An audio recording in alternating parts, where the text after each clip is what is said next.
Episode 1 begin in Kobang, Syria, where a woman wearing a black niqab escapes down a rickety wooden trapdoor. Searching for safety, she pulls her face covering off and secures a phone, dialing shakily. At the CIA SOCOM forward outpost, Joe and her team are monitoring activity. Joe's emergency phone rings, and the woman from the trapdoor says her cover's been blown, explaining they saw a small tattoo she has of a cross. Joe rushes into action, but the enemy fire starts before she can get her team moving for a rescue. Joe tries to collect all the information she can, but realizes there's no safe way to get her undercover as set out quickly and calls off the rescue. In the distance, a mushroom cloud explodes over a building, and Joe must reconcile with her role in losing a team member 4 years ago. A woman is flipping burgers over a grill plate in the back of a Tasty Freeze in Oklahoma City. Her name is Cruz Manulos. When she gets home, passing out food to the many people in her home, including her boyfriend, he's quick to name call, and when Cruz gets into it with another woman in the house, he quickly punches her in front of everyone to keep her quiet. Cruz apologizes, shocked, and heads to bed in tears. Cruz escapes from the relationship the following day, but not before cracking her boyfriend across the face with a frying pan. The man chases Cruz for blocks, and to get away from him, Cruz dives into the first storefront door she finds open, which happens to be a recruitment office for the U.S. Marines. She speaks to the recruitment officer, and things seem promising. Cruz falls homeless and continues working at the Tasty Freeze, being watched by her ex-boyfriend and his friends. When her boss calls the cops about their looming presence, Cruz is told to file a restraining order and brought to a women's shelter for the night. She decides to change her life, signing up for the Marines. She's shown to work harder than the other trainees throughout her testing and boot camp. Cruz's sergeant and his superior call in Cruz after testing higher than some of the men in her training group and ask about her background. We learned that Cruz's mother died in her junior year of high school, and she's never known her father. The only family she's got left is a brother in prison since her other brother has died. Cruz is asked if she'd be willing to walk away from the life she's known up to this point to become someone the Marines can call on. Cruz agrees, explaining she has no life to walk away from in the present. Joe is too briefing Donald and Caitlin at the CIA headquarters in Langley about her compromised asset. Joe explains that she didn't know about the tattoo, and Donald quickly grows frustrated, angry that Joe hadn't strip searched the asset. He leaves, and Caitlin advises Joe to start from scratch with another asset, reassuring her that what happened isn't Joe's fault. Joe heads home to surprise her husband Neil and their daughters, Kate and Charlie. Their reunion isn't exactly a welcome one, with tension coming from everyone but Charlie, the youngest one. Joe leaves her family to eat and heads out into the backyard, where Neil follows and advises that everything is easier on the family if she calls before dropping in. Unannounced, Joe says she's home unexpectedly and can't divulge any further details of her job to her family, and though Neil is happy to see her, Neil and Joe talk about their relationship stayed after the kids go to bed. Neil asks if Joe is seeing anyone, and both share that they're not seeing anyone seriously, but it's clear they have an open relationship. They still love one another. Joe heads out to scout for new asset at Fort Bragg and is immediately shown Cruz, who impresses her by taking down a man twice her size. Cruz meets Joe and seems excited, but Joe is still undecided on whether or not Cruz will be the new asset. Joe shares what the Lioness operation does, explaining that it has evolved into her team getting in with high-value targets, wives, daughters, and girlfriends.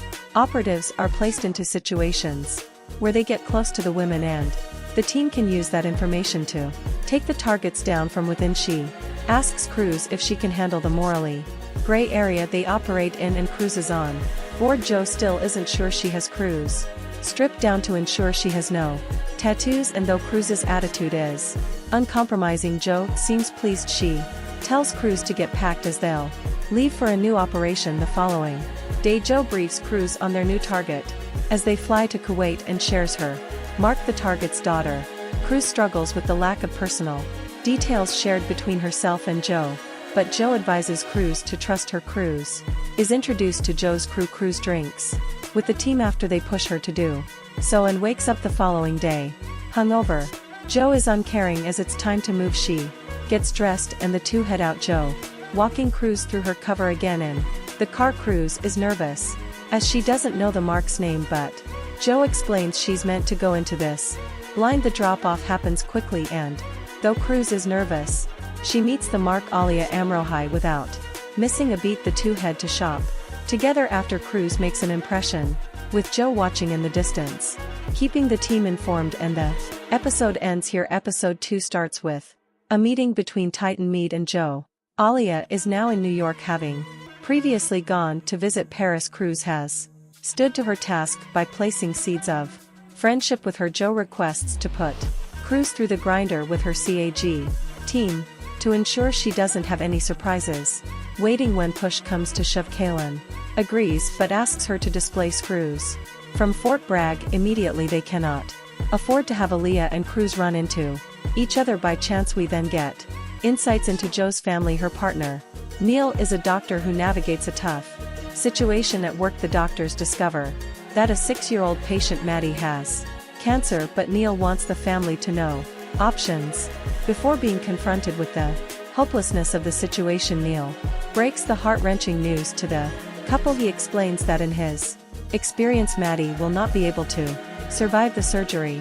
The cancer is aggressive and gives her only 6 months to live. When Neil suggests they do not go ahead with the surgery, Maddie's father jumps at him with fists.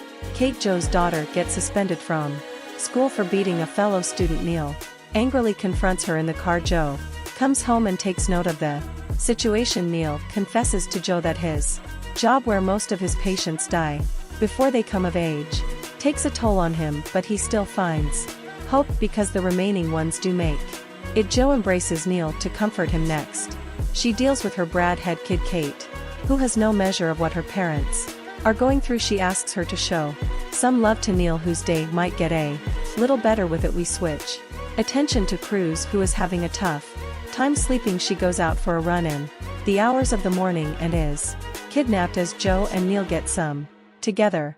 Their phones ring simultaneously. Duty calls, even though it is heroic what they do. That is the reason for the dysfunction in their family. Cruz is brutally tortured by Joe's team. She is given the worst treatment, but Cruz endures. She is livid with Joe, who explains that she wanted to test if Cruz was up to the task of escaping the clutches of the enemy when her cover is blown. Joe mocks Cruz's life choices, informing her that Edgar, her abusive partner, is now dead. This seems to be part of Cruz's training exercise, but Cruz squirms in her chair. Joe wants to know Cruz's breaking point and signs off on the torture to continue. Cody further piles on the pressure by asking Cruz invasive questions. Cody pins her to the ground and restrains her.